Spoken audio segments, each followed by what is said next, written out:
welcome to one of those years that gave us a large number of the modern giants of video games, the standards by which many games even today are compared to and often judged unworthy. This was also the year that brought us the Celeron CPU, Windows 98 with its wonderful presentation that crashed on stage giving us the term plug and pray.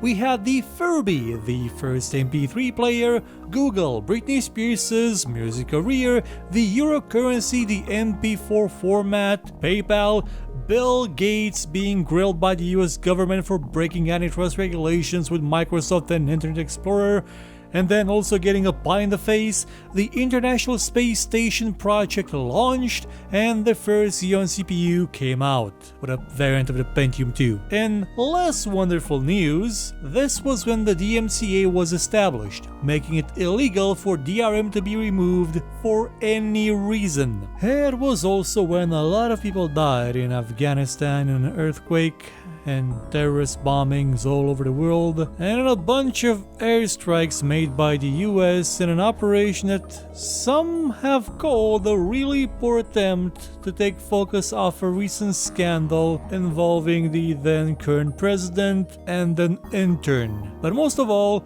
this was when The Undertaker threw mankind off the top of Hell in a Cell, leading to one of the most amazing things ever seen in the history of wrestling. It was this year that Steve Jobs' return to Apple bore fruit, no pun intended, in the form of the iMac.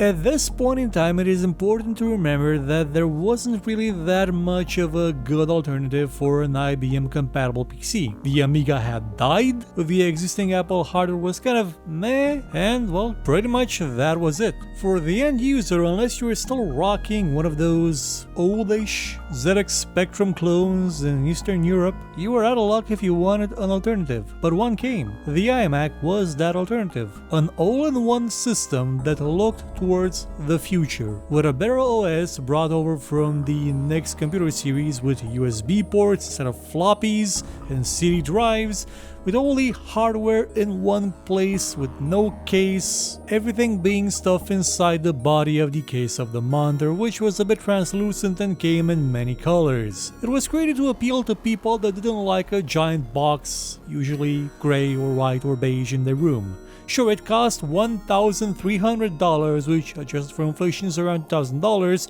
but then again, the Apple II also cost $1,300, though that one adjusted for inflation was considerably more expensive than the iMac.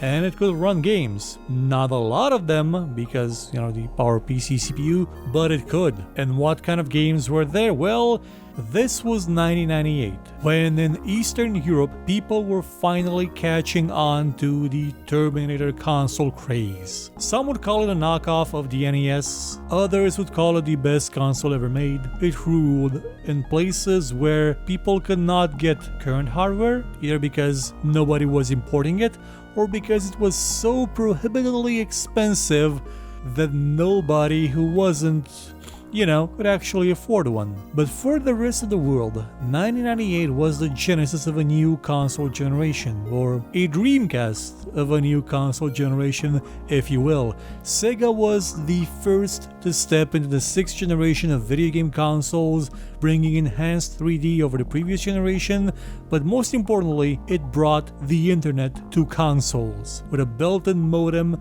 with no need for attachments, no need for double or triple decking like you would see in the previous console generations, where you'd have all sorts of extensions. And sure, it didn't come with a lot of games that year. I think Sonic Adventure probably was the most notable of them, but over the course of its short life, it will bring a lot of joy to a lot of people, but not so much to Sega itself. After the massive success that was the Sega Genesis, the Saturn just could not stand up to the newcomer, the PlayStation. So with the Dreamcast, the company bet on having a few years at their disposal before the competition would move into the next generation. But that bet didn't really pay off, because they picked a year when the existing consoles got a bunch of great games, and quite a few of them avoided the Dreamcast altogether. And then when the other next generation consoles came along, it was game over. And in '98, the PlayStation got games like Metal Gear Solid, Hideo Koshima's return to a little stealth series from the MSX age, reborn in 3D with more sneaking, better interaction with characters, and a visual style that looked like no other game before it in terms of how its cinematics were directed and how long they were. Metal Gear Solid was going to get a release for Windows one day as well, but initially it was exclusive to the PlayStation console, and it pushed units like nobody's business.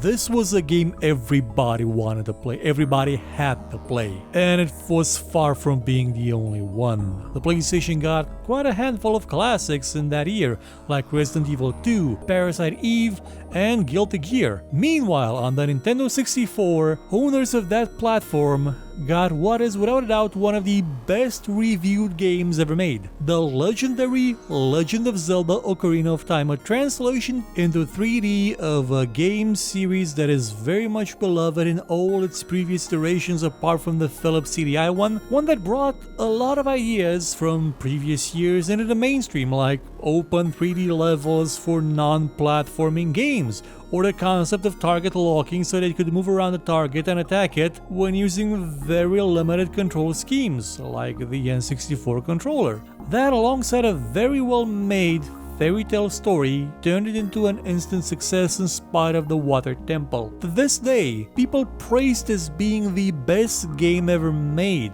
They're wrong, of course, but it is still amazing to see what they were able to fit on a single 32 megabyte cartridge. And of course, I cannot gloss over another N64 classic in the form of Rogue Squadron, an excellent flight combat game that put you at the helm of a Star Wars fighter ship, several actually, that you finally got to fly on planets. You got to trip up an AT-AT walker with a cable, doing all the maneuvering yourself, something that took actual practice and skill as opposed to pressing two buttons and getting a nice animation that did all the work for you, leaving you with no actual contribution to the whole thing. And the game was also released on PC, but before the PC, let's talk a bit about the dwindling arcades.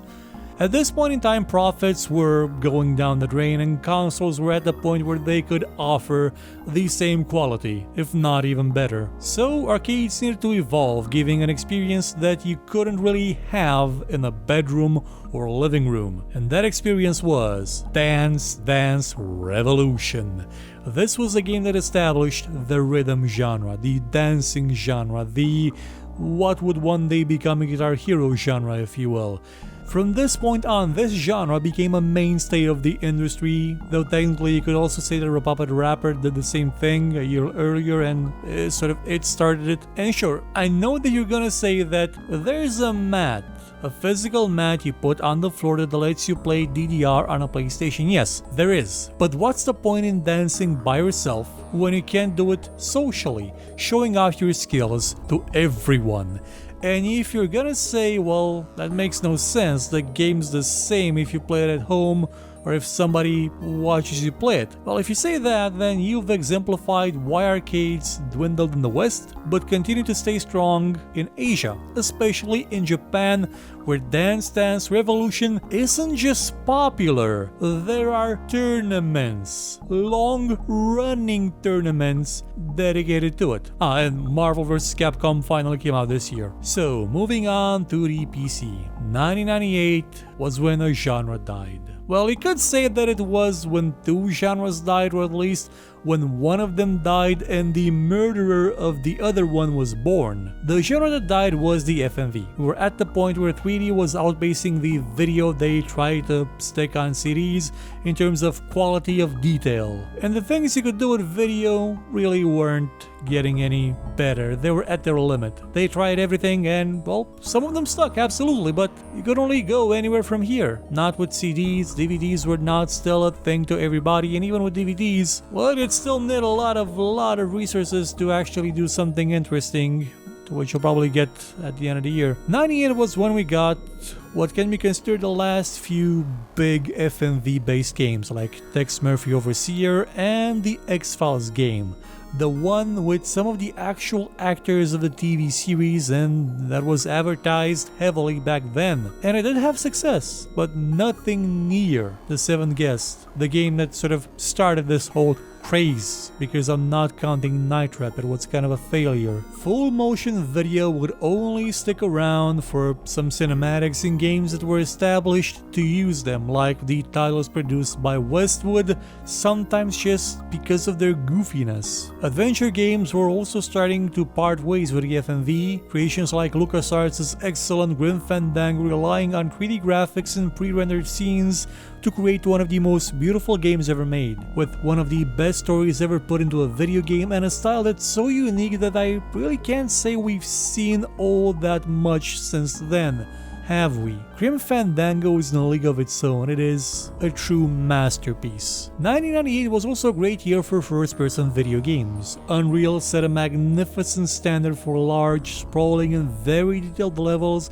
with a quality to its graphics that was just astounding. The castle demo of it, the first thing you see when you boot up the game, with the reflections on the marble floor, that was mind-blowing at the time for whoever had a 3D accelerator, though the game still ran quite well even with software rendering. The game itself was also quite good, but it was the technology behind it that really set the world on fire. And it wasn't a coincidence, since Epic made an engine that it was selling to other developers at the time, and Unreal was a showcase for what it was capable of. But in terms of single-player first-person shooting, that year was devoured by Valve's Half-Life, a game that took the same cinematic approach of Jordan Mechner or Eric Chani from their earlier works and applied it wholesale here. A world that tried to explain why your character had a heads-up display that let you interact with everything around you, for the most part, talk to people, and kept you constantly in the shoes of the character, with one exception where you were knocked unconscious. You would never otherwise have your control taken away from you. Maybe a bit at the end, but that's again different matter. Half-Life was a fantastic game for its time, and in its DNA you could see the future, both in the sense of Counter-Strike being built on it a year later, we'll get to that next week, and because of that style of a cinematic, linear game, of levels designed for you to go one way, maybe come back and find pre-scripted events with new things happening, which would soon become the norm, as opposed to Unreal's more open approach. And the norm that I just talked about, that would become a lot more twisted as time went on, to the point where you'd soon see shooters where the player had no actual choice or reason to even be in the game. But we'll get to that nightmare in a few months when the modern military shooter craze begins. Until then, let's appreciate the fact that the then trend of the modern military shooter gave us Delta Force, a game with large, sprawling levels, all of them basically completely open, that let the player decide how to fulfill objectives, pick their own gear, even command their teammates, and in general try to be a bit more grounded than most of the shooters of the age. Sure, it wasn't really realistic, you couldn't even jump in it, but you would die with just a few hits and you sort of felt like you had to play it tactically. Well, you didn't, you could just blow up everything, but it had that feel to it.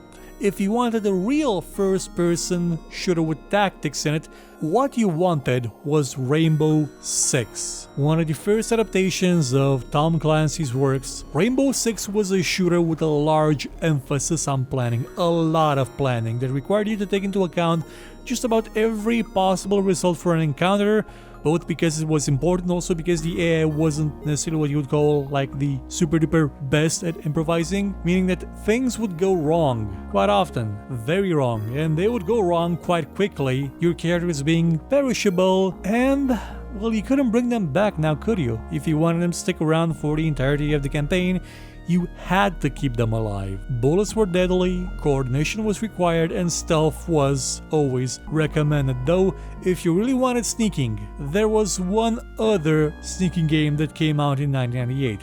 The sneaking game. Oh sure, Metal Gear Solid was great, but in terms of the quality of the sneaking, the believability of the world, the sheer depth to which it went to establish a place that could exist in spite of its more fantastic elements, and in which its mechanics never undermined the realism of the world, and yet never really imposed limits on you. There is nothing like Thief. Thief was one of Looking Glass's greatest achievements, which is to say it was your average Looking Glass game since it didn't really phone it in. And every game they made, even the flight games, even the golf game I think, were fantastic. Garrett's adventures, pilfering the riches of the city, the enigmatic, sprawling city filled with all sorts of strange things in a medieval world that had magic and strangeness in it, is a captivating one, isn't it? In terms of gameplay, it is still solid gold. Technologically, Thief was a masterpiece. The way the AI was made, the way the sound propagation was developed is to this day still astonishing. Almost as astonishing as the idea that Duke Nukem Forever would be released this year, 98 being the date that 3D Realms set for the game. Sadly, the game went back into development to add a snow level and then to switch to the Unreal Engine, and well, there's the story with the chair, but let's not get into that. Instead, let's get into multiplayer FPS, the most important one of that time. After Quake and right before Counter-Strike, there was Star Siege Tribes, based on an established series made by Dynamics, usually of single-player games. Tribes discarded all of that in favor of large-scale multiplayer combat. And when I say large scale, I mean 128 player multiplayer warfare over LAN, over the internet in 1998, with vehicles, troop transports, bases, multiple character classes, game modes, many weapons, jetpacks, and in general, unending magnificence. Today we have cloud-powered shooters that can barely do 100 players without bursting into flames, in case you're curious. It didn't have a battle royale mode. It didn't need one. This was Tribes. This was where clans, true clans, were born. Because you could only do like a proper match with a handful of people. You needed an army, one that you could coordinate with, one with which you could plan war. 3D first person was now the norm for RPGs as well in some cases, with titles like The Amazing Might and Magic 6 coming out now. A game with huge maps that gave you complete freedom to traverse them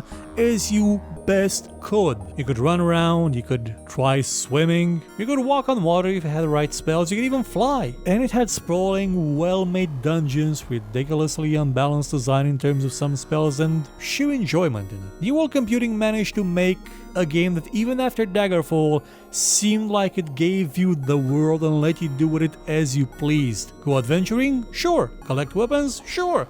Fly over a city and murder everyone with a rain of fire, even though they're non-hostile NPCs that otherwise could be recruited by you to do whatever? Sure, why not? Shoot a dragon with a laser blaster? Absolutely. But of course, 2D RPGs were still going strong, or as strong as they could have, since, well, this was the year when the Dark Sun MMO was closed, just 2 years after it was released. It was a very small blip in the night that went on almost unnoticed. But Fallout 2 was released this year, and it was one of the best sequels to an RPG ever made, and itself, it was a fantastic game that some would say even surpassed its predecessor in terms of size, breadth, and depth. But the darling of the age was without a doubt Baldur's Gate. BioWare's claim to fame, the true return of Dungeons & Dragons to video games after Strategic Simulations Inc. went belly up 4 years earlier. A game that not only had a superb and easy-to-play implementation of D&D, but it also featured magnificent storytelling, fantastic characters, and the real-time combat system with active pause that would become the standard for the genre for many years. This was role-playing as close as it could get to having a DM right next to you. One that didn't really change the story much depending on what you did, but tried their best to give you an experience worth replaying again and again and again. So what would be the game of 1998? Like you haven't guessed from that one game that I haven't mentioned yet. It was Commandos. No, it wasn't. It wasn't Caesar 3 either, in spite of how much I liked it.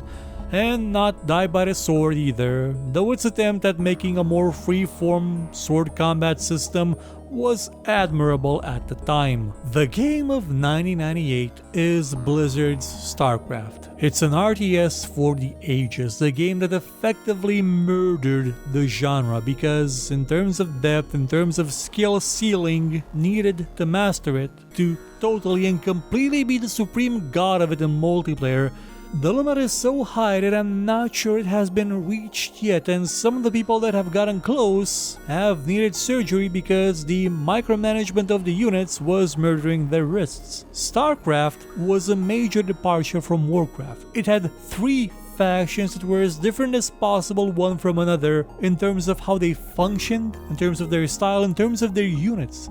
And they all existed in one cohesive story that wasn't invalidated from one campaign to the other, and it was all accompanied by some very well-made cinematics. StarCraft redefined multiplayer RTS. It made multiplayer RTS with Battle.net, with the ladder, with competitive games like, well, we'd only see in one other case next week. It made what people sought after even in single-player RTS games. It became the genre. It conquered it, and in the process, some would say killed it. Now sure, there would still be RTS games for quite a while, but their numbers would dwindle in a few years. The success of StarCraft actually brought more RTS games to the market, because more people wanted to be StarCraft, tried to copy its design, tried to improve upon it, and most failed, which is why to this day, StarCraft reigns supreme, whereas most other games, apart from a few established franchises, have faded out of memory. Thus closes 1998. See you next time for what people thought was the end of the millennium, but wasn't, because that's not how years work. Goodbye.